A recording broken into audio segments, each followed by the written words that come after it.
बच्चों, आज हम लोग विद्युत के बारे में पढ़ेंगे, जिसे अंग्रेजी में क्या कहते हैं, इलेक्ट्रिसिटी। ये आपके फिजिक्स का 12वां अध्याय है, 12th अध्याय। ठीक है बाबू। आपने कभी ये प्रयोग किया होगा, बचपन में खेला वगैरह किया होगा कि अपने पेन को आप अपने बालों में रगड़ के और जब ज़मीन के नज़दीक रखते हो ना, तो जैसे ये पेन है, मान लो कोई पेन है, ठीक है, तो इसको अगर ज़मीन पे बालों में आप पूरा रगड़ देते हो बढ़िया से, और रगड़ने के बाद जब इसको ज़मीन के करीब ले जाते हो ना, तो इसमें क्या होता है कि ज़मीन के जो धूल कण है उसके कुछ पार्टिकल इसमें चिपक जाते हैं। कभी आपने सोचा है कि ऐसा क्यों होता है? ये विद्युत के कारण होता है, और विद्युत के कारण ही नहीं, उसमें उपस्थित आवेशों के कारण होता है। अब यहाँ पे चर्चा करने वाली बात यह है कि आवेश क्या है, ठीक है ना। तो जैसे द्रव्यमान है, लंबाई है, समय है, वैसे भी आवेश भी होता है। आवेश मतलब चार्ज, ठीक है ना। एक ऐसा कण जो विद्युत और चुंबकीय प्रभाव को व्यक्त करता है। आवेश क्या है, इस पे मैंने आसान भाषा में टिप्पणी की है जो आपके सामने है। देखो बच्चों, मैंने क्या लिखा है, यह एक प्रकार का मूल कण है जो धनात्मक मतलब प्लस तथा ऋणात्मक मतलब माइनस दोनों प्रकृति मतलब प्लस और माइनस दोनों प्रकृति का हो सकता है। ठीक है, मतलब क्या है कि आवेश एक प्रकार का मूल कण है, मूल कण मौलिक कण है, ठीक है ना। मौलिक कण में बाबू यहाँ पे इलेक्ट्रॉन भी हो सकता है, प्रोटॉन भी हो सकता है, ठीक है ना। मैं इसको अच्छे से लिख देता हूँ। मौलिक कण में यहाँ पे इलेक्ट्रॉन भी हो सकता है, प्रोटॉन भी हो सकता है और न्यूट्रॉन भी हो सकता है। अब बेटा यहाँ पे मैंने ऐसे क्यों लिखा, आप सोचते होगे कि मैंने ऐसे क्यों लिखा।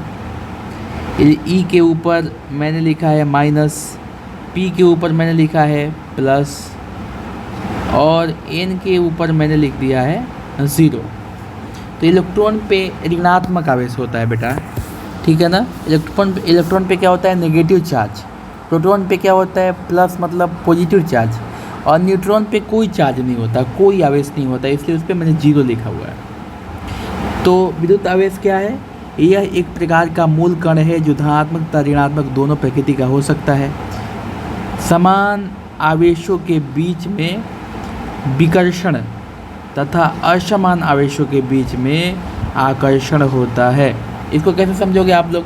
मान लो AB प्लस आवेश है और AB प्लस आवेश है, तो दोनों के बीच में विकर्षण होगा, मतलब इसको जब चिपकाने की कोशिश करेंगे तो हम चिपकेगा नहीं। जैसे आपको याद होगा कि जब 2 चुंबक हम लेते हैं तो आप लोगों ने ऑब्जर्व किया है, देखा होगा, प्रेक्षित किया होगा कि उसका एक तरफ से चिपकाया जाता है तो चिपक जाता है, लेकिन अगर उसे दूसरी तरफ से चिपकाया जाता है तो वो नहीं चिपकता है, उतने ही फोर्स से एक दूसरे को दूर फेंकता है। उसे क्या बोलते हैं, विकर्षण कहते हैं। उसे क्या कहते हैं, विकर्षण। मतलब अगर ये आवेश प्लस है और ये आवेश भी प्लस है, तो इस केस में क्या होता है बेटा कि ये दोनों आपस के एक दूसरे की तरफ नहीं आते, एक दूसरे से दूर भागते हैं, ठीक है ना। सेम केस में अगर ये माइनस है और ये भी माइनस है, तो ये आपस में करीब नहीं आएंगे बल्कि एक दूसरे से दूर जाएंगे, ठीक है। लेकिन अगर आवेश अलग अलग हो मतलब असमान हो, तो इस केस में जैसे एक प्लस हो और एक माइनस हो, तो इस केस में दोनों एक दूसरे के करीब आएंगे, ठीक है ना। इसलिए इसमें मैंने लिखा हुआ है कि समान आवेशों के बीच में क्या होता है, विकर्षण, मतलब एक दूसरे से अलग होते हैं, और असमान आवेशों के बीच में आकर्षण होता है। ठीक है बेटा, यहाँ तक समझ में आया। फिर आगे देखो क्या है, आवेश को Q, ये क्या है बेटा, Q के द्वारा सूचित किया जाता है, ठीक है ना। आवेश को किसके द्वारा सूचित करते हैं? क्यू के द्वारा। आवेश क्या है? आवेश एक मौलिक कण है जो धनात्मक अथवा ऋणात्मक दोनों प्रकार का हो सकता है। जब प्लस प्लस रहेगा तो वो एक दूसरे से दूर जाएंगे, और जब माइनस प्लस रहेगा, माइनस माइनस भी रहेगा तो एक दूसरे से दूर जाएंगे, लेकिन जब माइनस प्लस रहेगा तो एक दूसरे के करीब आएंगे। इसे किसे सूचित करते हैं? क्यू के द्वारा सूचित किया जाता है। उसके बाद क्या लिखा है? आवेश का एसआई मात्रक, आवेश का एसआई मात्रक कूलॉम होता है। ये 1 नंबर के सवाल में बच्चों आप लोगों से पूछ देगा कि आवेश का एसआई मात्रक क्या होता है, तो आप क्या बताओगे? कूलॉम होता है। आवेश का एसआई मात्रक कूलॉम होता है। यहाँ पे एक पॉइंट आपने नोटिस किया, यहाँ पे मैंने कुछ लिखा हुआ है एसआई। एसआई का मतलब क्या होता है? सिस्टम ऑफ इंटरनेशनल, मतलब सभी देशों ने मिलकर के एक यूनिट बनाया, इकाई बनाया, तो उसी इकाई को क्या बोलते हैं? कूलॉम कहते हैं बेटा। ठीक है, अब आगे देखिए क्या लिखा है। 1 कूलॉम आवेश में लगभग 6 × 10⁻18 इलेक्ट्रॉन पाए जाते हैं।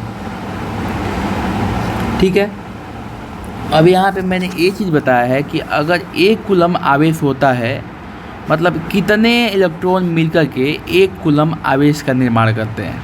तो यहाँ पे लिखा है बेटा कि 1 कूलम आवेश को बनाने में लगभग, ठीक है ना, अप्रॉक्सीमेट है, मतलब एक्यूरेट नहीं है, लगभग 6 × 10⁻18 इलेक्ट्रॉन होते हैं, पाए जाते हैं। मतलब 1 कूलम का जो आवेश होता है उसमें कितने इलेक्ट्रॉन होते हैं? 6 × 10⁻18 इलेक्ट्रॉन होते हैं। 1 इलेक्ट्रॉन पर -1.6 × 10⁻19 कूलम का सी लिखेंगे, आवेश पाया जाता है। तो बच्चों ध्यान देने वाली एक बात है, आपको यहाँ पे याद रखने वाली बात यह है कि आवेश को क्यू द्वारा सूचित करते हैं। पहला क्या चीज़ याद कर रखना है आपको? आवेश को क्यू द्वारा सूचित करते हैं। दूसरा चीज़ क्या याद रखना है? आवेश का मात्रक क्या होता है? कूलॉम होता है, कूलॉम मतलब सी। तीसरा चीज़ आपको क्या रखना है कि 1 कूलॉम में 6 × 10⁻18 इलेक्ट्रॉन्स पाए जाते हैं। ठीक है ना। चौथा चीज़ क्या याद रखना है आपको कि 1 इलेक्ट्रॉन पे -1.6 × 10⁻19 कूलम्ब आवेश पाया जाता है। ये इतना चीज़ें आपको यहाँ पे याद रखना है, क्योंकि ये सारे सवाल जो हैं वो आपको परीक्षा में पक्का 1 नंबर में पूछे जा सकते हैं, इसमें कोई डाउट नहीं है। आगे बच्चों मैंने एक आपको सूत्र लिखवाया है कि Q = NE, ठीक है ना। ठीक है ना, इसका वैल्यू क्या है, इसका मतलब क्या है? जहाँ Q क्या है? आवेश है।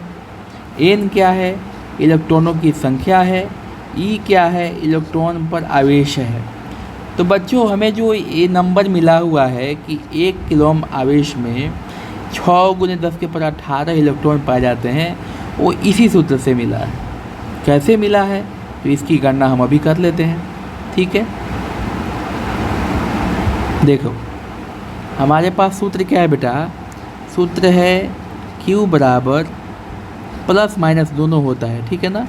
Q बराबर ±NE, ठीक है। Q का वैल्यू हमें निकालना है। Q का वैल्यू हम सपोज हमको दिया हुआ है, Q का वैल्यू हमको दिया हुआ है, E का वैल्यू हमको पता ही है। Q का वैल्यू कितना हम निकालना है हमको? 1 कूलम में, और E का वैल्यू दिया हुआ है -1.6 × 10⁻19 कूलम। तो हमें N का वैल्यू निकालना है कि कितना मिल करके 1 कूलम बनाएंगे, यानी Q बराबर NE। तो N बराबर हो जाता है Q/E। Q का वैल्यू कितना है बच्चों? Q का वैल्यू है हमारे पास 1। तो इस हिसाब से 1.6 × 10⁻19 कूलम्ब का अगर आप मतलब इसका हल करोगे, इसको निकालोगे, तो ये जो 10⁻19 है ना, 10⁻19 है ना, ये पूरा भाग करके गुना भागा करने के बाद ये आपको आएगा 6 गुने 10 के पावर 18, 6 गुने 10 के power 18 electrons, number of electrons हो जाएंगे यही।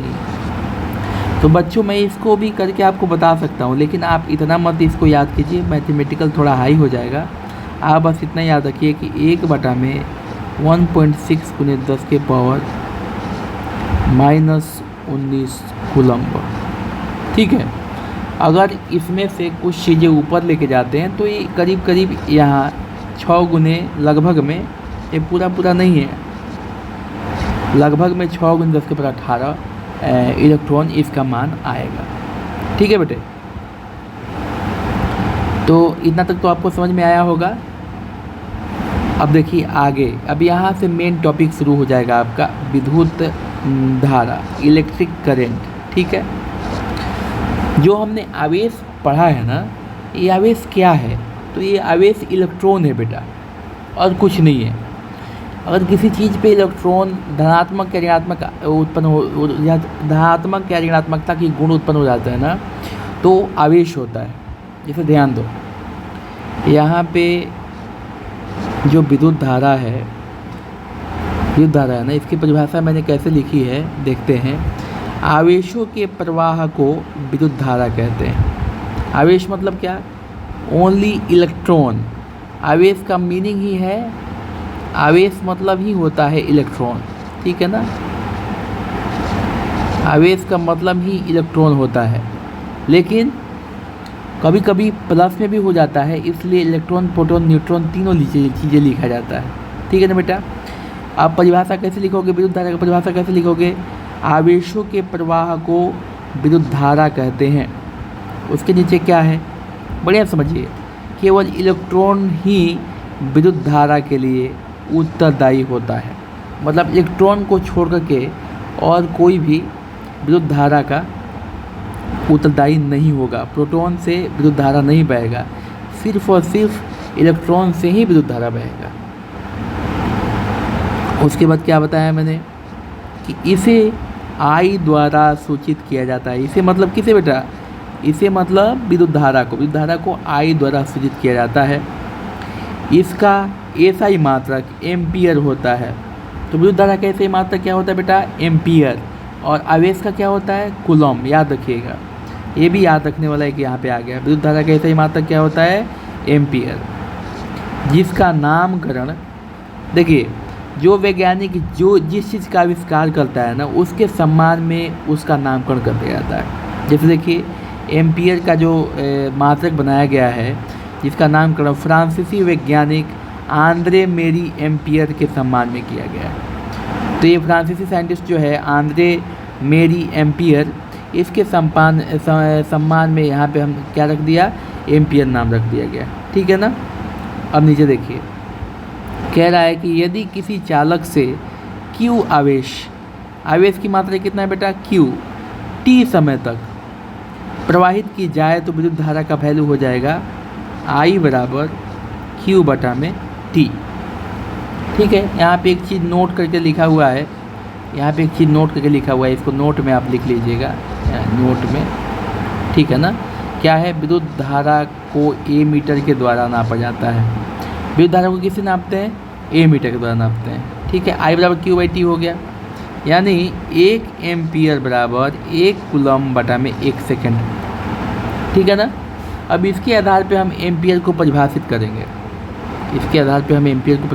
कैसे करेंगे बेटा? तो क्या कहता है कि 1 कूलम्ब विद्युत आवेश को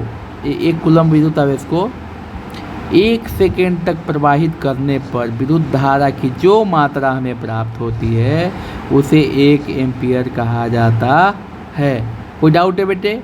कोई डाउट नहीं है ना। 1 एम्पियर बराबर 1 कूलम्ब/1 सेकेंड। ये परीक्षा में आपसे पूछ सकता है कि एम्पियर को परिभाषित कीजिए, या फिर एम्पियर, 1 एम्पियर का क्या अर्थ है, या फिर लिख देगा 1 एम्पियर का क्या अर्थ है। तो आप क्या लिखोगे? 1 कूलम्ब विद्युत आवेश को 1 सेकेंड तक प्रवाहित करने पर विद्युत धारा की जो मात्रा प्राप्त होती है उसे 1 एम्पियर कहा जाता है। और उसके बाद इसको आप लिख सकते हैं, ये आप यहाँ पे लिख सकते हैं इसके बाद, ए लैंग्वेज लिखने के बाद, ठीक है। उसके बाद नोट में मैंने कुछ चीज़ें बता रखी है, इसको आप याद रखिएगा। 1 नंबर के सवाल में पूछता है 1 मिली एम्पियर बराबर 1 mA बराबर 10⁻³ एम्पियर, 1 माइक्रो एम्पियर बराबर 10⁻6 एम्पियर, ठीक है ना। अब देखो बेटा, विद्युत परिपथ के बारे में पढ़ो। परिपथ क्या है?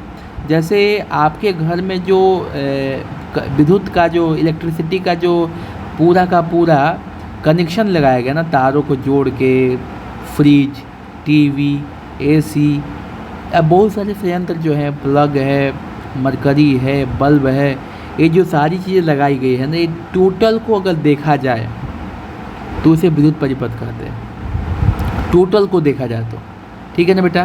तो देखो विद्युत परिपथ की परिभाषा मैंने लिखा हुआ है। विद्युत परिपथ क्या है? वह पथ, ठीक है ना, वह पथ जिसमें इलेक्ट्रॉन का प्रवाह एक बिंदु से किसी दूसरे बिंदु तक होता है, विद्युत परिपथ कहलाता है। मतलब इलेक्ट्रॉन का प्रवाह जब एक बिंदु से दूसरे बिंदु की तरफ होता है तो उसे क्या बोलते हैं बेटे? विद्युत परिपथ कहते हैं। उसके बाद क्या लिखा है?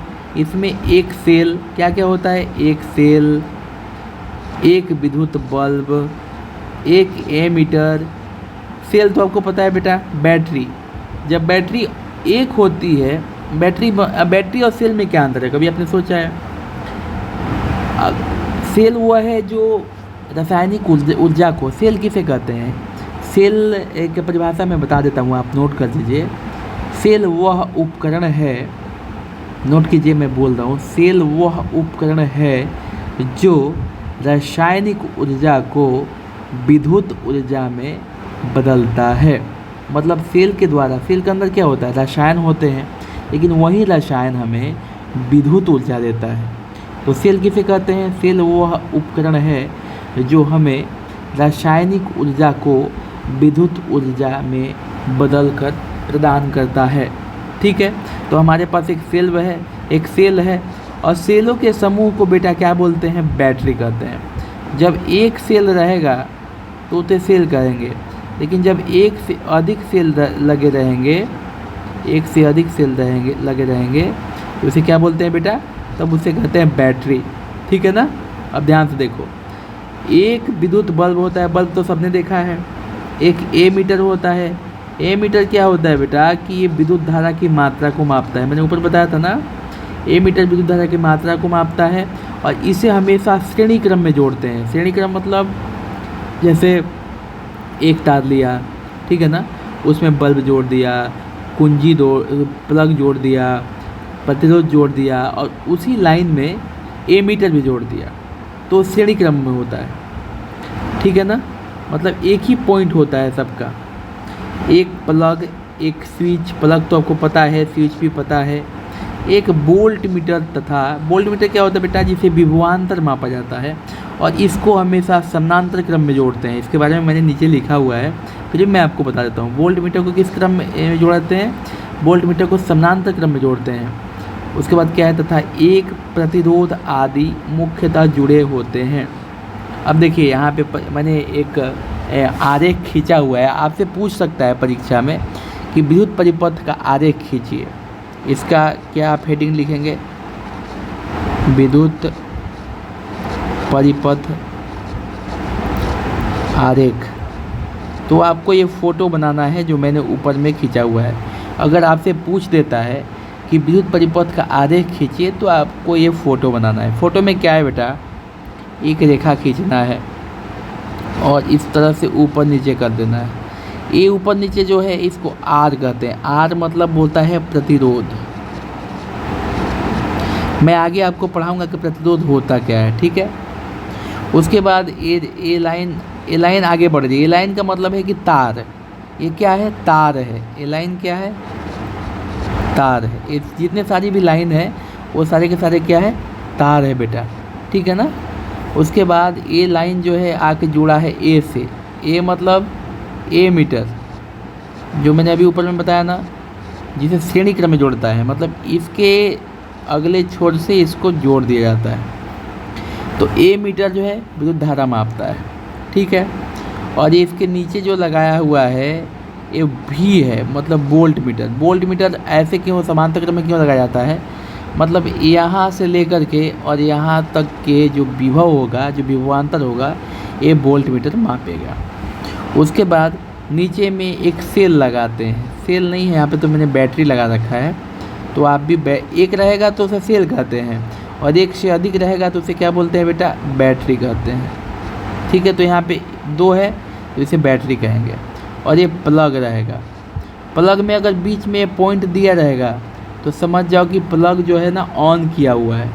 ये प्लग क्या है, प्लग क्या है यहाँ पे, ऑन है। लेकिन अगर बीच में पॉइंट नहीं दिया रहेगा तो समझ जाना कि प्लग क्या है, ऑफ है। प्लग ऑन ऑफ कैसे पता चलेगा, बीच में अगर पॉइंट बनाया हुआ है तो प्लग क्या है, ऑन है। बीच में पॉइंट नहीं बनाया हुआ है तो प्लग ऑफ है, मतलब केवल ऐसे लिखा हुआ है तो प्लग क्या है, ऑफ है। तो यहाँ पे प्लग क्या है, ऑन है। अब देखो यहाँ पे एक बैटरी बनाया गया है, बैटरी नहीं, यहाँ पे एक बल्ब बना दिया गया है, बल्ब है, ये लाइट दे रहा है। ठीक है, और ये जो बैटरी के प्लस से, और एक चीज़ क्या याद रखना है कि बैटरी के प्लस से धारा प्रवाह शुरू होता है और माइनस तक जाता है। ठीक है ना, ये चीज़ याद रखना है। तो विद्युत परिपथ का जो किरण आरेख खींचने के लिए बोलेगा तो आपको इस तरह से बनाना है बेटे। नीचे मैंने कुछ लिखा है कि परिपथ में विद्युत धारा का प्रवाह हमेशा, मतलब सारे केसेस में, सेल के धनात्मक मतलब प्लस टर्मिनल से ऋणात्मक मतलब माइनस टर्मिनल में होता है। प्लस से माइनस में होता है, कभी माइनस से प्लस में नहीं हो सकता। विद्युत धारा का प्रवाह कभी भी प्लस से किस तरफ होता है, माइनस की तरफ होता है। प्लस से किस तरफ होता है, माइनस की तरफ। ये बात हमेशा याद रखिएगा, कभी भी माइनस से प्लस की तरफ विद्युत धारा नहीं बहेगा। ठीक है, अब मैंने थोड़ा सा परिभाषा लिख दिया है ए मीटर का। ए मीटर क्या है, यह एक प्रकार का यंत्र है जिसके द्वारा विद्युत धारा मापी जाती है। ठीक है ना, ये सवाल आपसे पूछेगा कि विद्युत धारा किससे मापी जाती है, तो आप क्या लिखेंगे, ए मीटर। या उसके बाद वाला लाइन भी इम्पोर्टेंट है, इसे विद्युत परिपथ में श्रेणी क्रम में जोड़ा जाता है। ये भी पूछेगा कि ए मीटर को विद्युत परिपथ में किस क्रम में जोड़ा जाता है। ऑप्शन ए श्रेणी क्रम, ऑप्शन 2 समानांतर क्रम, ऑप्शन 3 तीनों दोनों, ऑप्शन 4 में से कोई नहीं। तो आप क्या लिखोगे, श्रेणी क्रम लिखोगे। ठीक है ना, इसे हमेशा ए मीटर को श्रेणी क्रम में जोड़ते हैं। जैसे देखो यहाँ पे ए मीटर कहाँ जुड़ा हुआ है, श्रेणी क्रम में जोड़ा ना बेटा, मतलब इसका जो पॉइंट है और जो इसका पॉइंट है वो एक ही लाइन में, मतलब एक ही तार से जुड़ा हुआ है, कोई अलग सा तार करके उसमें जोड़ा नहीं गया है। मैं बताऊँगा आगे आपको श्रेणी क्रम और समानांतर क्रम में अंतर क्या होता है। श्रेणी क्रम का अंतर है बेटा, मतलब है बेटा कि अगर यहाँ से कहीं तार खराब हो गया ना तो लाइन आगे नहीं जाएगा। और समानांतर क्रम बोलते हैं अगर नीचे से भी एक तार खींचा जाता है, एक नीचे से भी तार खींच दिया जाए, ठीक है ना, तो धारा, अगर ये वाला लाइन खराब हो जाता है तो धारा इससे बह जाएगी, लेकिन परिपथ पूरा हो जाएगा। तो समानांतर क्रम और श्रेणी क्रम में यही अंतर है कि उसमें एक वायर से जाता है धारा, और श्रेणी क्रम में एक ही वायर से जाता है, और समानांतर क्रम में अलग अलग वायर से जाता है। मैं आगे समझाऊंगा आपको कैसे क्या होता है। ये देखिए ए मीटर है, ये क्या है, ए मीटर है, और इसे कहाँ जोड़ा गया है, श्रेणी क्रम में जोड़ा गया है। दूसरा है हमारा वोल्ट मीटर। ठीक है, इसका परिभाषा मैंने क्या लिखा है कि यह एक प्रकार का यंत्र है जिसके द्वारा विभवांतर की माप होती है। इसके द्वारा क्या होती है, विभवांतर की माप होती है। इसे विद्युत परिपथ में समानांतर क्रम में जोड़ा जाता है बेटा। देखो अगर ये वाला रूट खराब भी हो गया ना, ये वाला रूट खराब भी हो गया ना, तो धारा यहाँ से होते हुए ऐसे होते हुए ऐसे होते हुए यहाँ आकर ऐसे मुड़ जाएगी। तो ये इन दो बिंदुओं के बीच का जो विभवांतर है ना नापेगा, इसलिए इसे समानांतर क्रम में इन दो बिंदुओं के बीच में रखा गया है। मतलब यहाँ से लेकर के और यहाँ तक का विभवांतर ही ये मापेगा, इसलिए दो बिंदुओं के बीच में इसे जोड़ा जाता है, वो भी समानांतर क्रम में जोड़ा जाता है। मतलब ऊपर वाला जो लाइन रहेगा और नीचे वाला लाइन रहेगा एक दूसरे के समांतर रहेंगे, इसलिए इसे समांतर क्रम कहते हैं। समांतर क्रम को और भी एक नाम है, बोलते हैं पार्श्व क्रम। क्या बोलते हैं, पार्श्व क्रम। तो समांतर क्रम और पार्श्व क्रम एक ही चीज़ होती है, ठीक है ना, इसमें कंफ्यूज नहीं होना है। ठीक है बेटे, अब ध्यान दो, अब हम पढ़ेंगे विद्युत विभव के बारे में। तो देखिए, एकांक आवेश को अनंत से किसी बिंदु तक लाने में किए गए कार्य को विद्युत विभव कहते हैं। कोई आवेश कहीं पड़ा हुआ है, मान लो कोई आवेश यहाँ पे है, उसको उठा के यहाँ तक लेके आया गया, तो यहाँ से यहाँ तक लाने में जो काम हुआ है उसे क्या बोलते हैं? भी।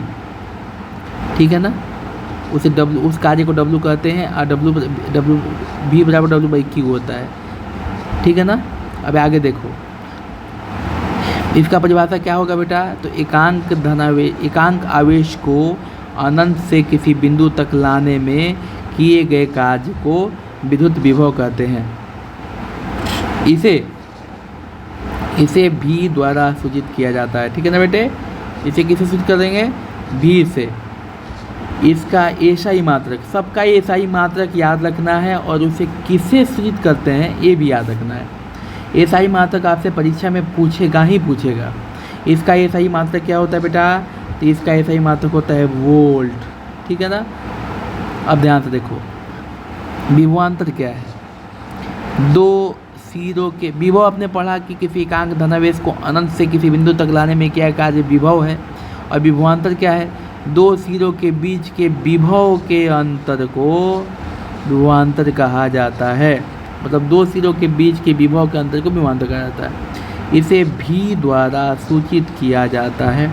ठीक है, किसे सूचित करते हैं बेटे? भी के द्वारा। इसका एसआई मात्रक वोल्ट होता है। ओके, जिसका नामकरण, अब देखो कोई भी यूनिट का या इकाई का जो नामकरण है वो किसी न किसी साइंटिस्ट के नाम पे किया गया है। ठीक है बच्चों, तो यहाँ पे आपके सामने जो है बोल्ट है, तो इसका नामकरण इटली के साइंटिस्ट थे अलेसांद्रो बोल्टा। ठीक है ना, अलेसांद्रो बोल्टा, उनके सम्मान में बोल्ट रखा गया। ठीक है ना। अब ध्यान से देखिए, भी बराबर मतलब दोनों सिरों के बीच के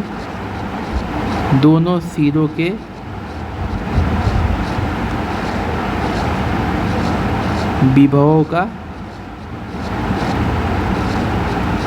अंतर, दोनों सिरों के विभवों का अंतर, ये भी है। W क्या है? कार्य है, और Q क्या है? आवेश है। V बराबर W/Q, ये सूत्र है, इसको याद कर लेना है बेटा, व्यंजक है। यहाँ पे नीचे क्या लिखा है मैंने? 1 वोल्ट बराबर 1 जूल बटा में 1 कूलम।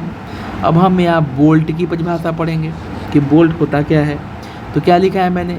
1 कूलम विद्युत आवेश को अनंत से किसी बिंदु तक लाने में 1 जूल कार्य किया जाता है। ठीक है ना, 1 जूल कार्य किया जाता है। 1 कूलम विद्युत आवेश को अनंत से किसी बिंदु तक लाने में 1 जूल कार्य किया जाता है। ठीक है ना। तो उन दोनों बिंदुओं के बीच के विभवांतर को क्या बोलते हैं? 1 वोल्ट कहते हैं। इस स्थिति में उन दोनों के बीच के विभवांतर को क्या बोलते हैं बेटा? 1 वोल्ट कहते हैं। अब नीचे देखो, 1 वोल्ट बराबर 1 जूल बटा में 1 कूलम्ब, यानी 1 वोल्ट बराबर 1 जूल कूलम्ब -1। जब यहाँ से बटा हटेगा ना, तो -1 का मतलब जैसे देखो यहाँ पे लिखा है 2 ऊपर -1, मतलब क्या है? 1/2। ठीक है ना बेटे। वैसे ही यहाँ पे लिखा है JC -1, मतलब J बटा में C। ठीक है ना। तो -1 से घबराना नहीं है, इसको इन्वर्स कहते हैं। जब भी किसी के ऊपर -1 लिखा जाता है ना, तो इसे क्या बोलते हैं? इन्वर्स। इन्वर्स मतलब क्या होता है? उल्टा। ठीक है ना। जब भी इन्वर्स होगा ना, तो इसका मतलब ये हो जाएगा, जैसे मान लो मैंने लिख दिया 3 के ऊपर -1, मतलब ये हो गया 1/3। उसी प्रकार यहाँ पे क्या लिखा हुआ है?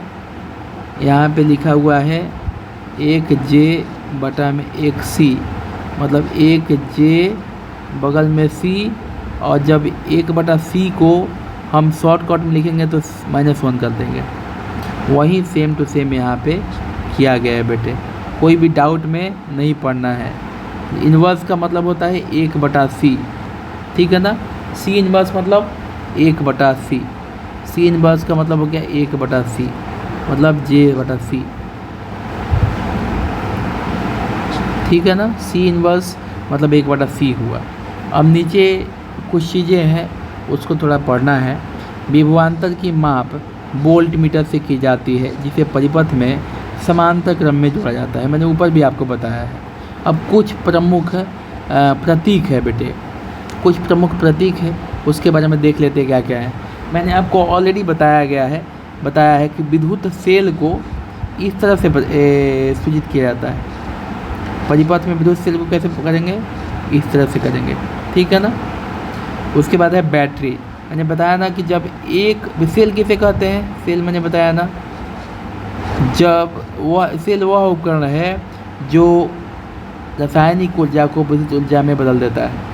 और बैटरी किसे कहते हैं, सेलों के समूह को बैटरी कहते हैं। जैसे यहाँ पे एक था और यहाँ पे देखो 1 2 3 और 4 सेल लगे हुए हैं, यहाँ सेलों के समूह हैं, इसलिए इसे क्या बोलते हैं, बैटरी कहते हैं। अब प्लग देखो, प्लग मतलब ये ऑन है, खुला मतलब ऑफ, खुला का मतलब होता है ऑफ, बंद का मतलब होता है ऑन।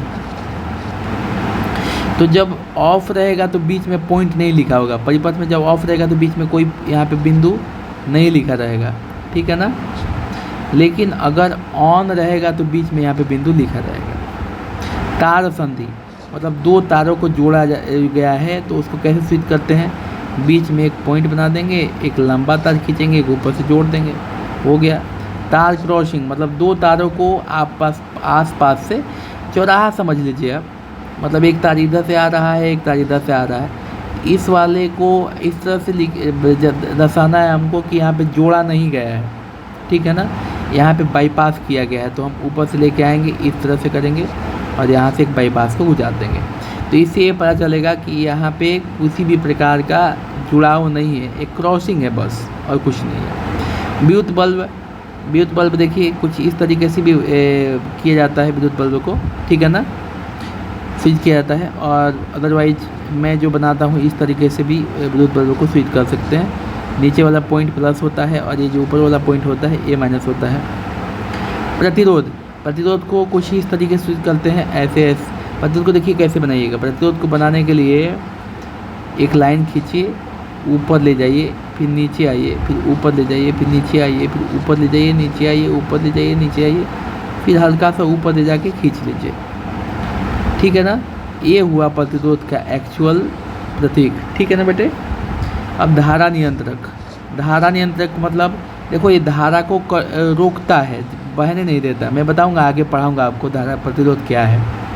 धारा नियंत्रक क्या है बेटे, तो ये धारा को कंट्रोल करता है, तो उसको ये प्रतिरोध बना करके और एक तीर का निशान खींच देते हैं तो ये धारा नियंत्रक होता है, या फिर इस प्रकार का भी कर देते हैं तो ये धारा नियंत्रक का चिन्ह बन जाता है।